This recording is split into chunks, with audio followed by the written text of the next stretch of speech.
સાપેક્ષ અનુપ્રેક્ષક 5 પ્રકારના સ્વાધ્યાયમાં અનુપ્રેક્ષાનું ખૂબ મહત્વ છે.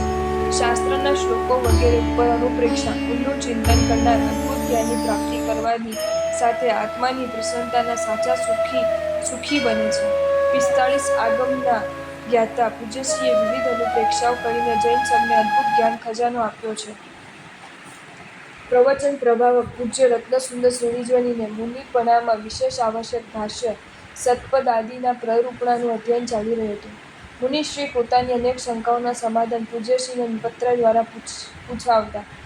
આ બધા સમાધાનો મહાજ્ઞાની પૂજ્ય ભુવનભાનુ શ્રીજી મહારાજા પણ વાંચતા અને મુનિશ્રીને કહેતા કે તું જાત જાતના પ્રશ્નો ઉઠાવીને જયઘોષને મોકલતો જ જા. એના દ્વારા આવતા સચોટ અદ્ભુત સમાધાનોની જાણ મને પ્રથમવાર જ થાય છે. એના સમાધાનો મારા મનને તરબતર કરી દે છે. દેવો પરમાત્માના કલ્યાણક ઉજવે કે સાચવે? શ્રી મહાવીર મનોહરી સ્તવનમાં કલ્યાણક વિધિ સાચવવી પ્રગટી દિવાળી આ પ્રમાણે લખાણ કે જિજ્ઞાસુએ પૂછેલ પ્રશ્નના ઉત્તરમાં પૂજ્યશ્રીએ અદ્ભુત અનુપ્રેક્ષા જણાવી કે 4 કલ્યાણકો એ દેવોને આનંદનો વિષય છે, પણ નિર્વાણ કલ્યાણક પ્રભુનો વિરહ એ દેવો માટે આનંદનો વિષય ન હોવાથી માત્ર વિધિ સાચવી લે છે. એમના આચાર પ્રમાણે જે કાંઈ કરવા યોગ્ય હોય છે એ કરી લે છે.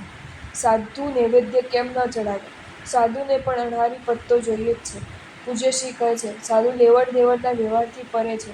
જ્યારે શ્રાવક આ વ્યવહાર વચ્ચે બેઠો છે માટે શ્રાવકે કંઈક માંગવા કંઈક મૂકવું પડે.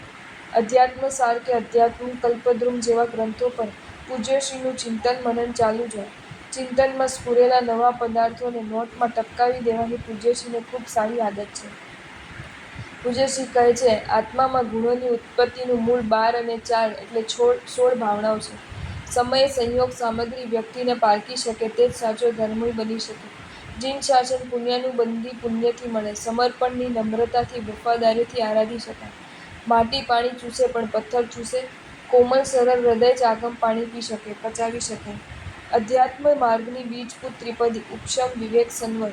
હૃદયમાં દ્વેષ ગરમી ન હોય તો મેણા ટોણા પરદોષો બોલવાનું ન થાય. હૃદયમાં કરુણા, આત્મા અમીવર્ષા, વચનમાં માધુર્ય એ જીન શાસનની સાચી આરાધના છે.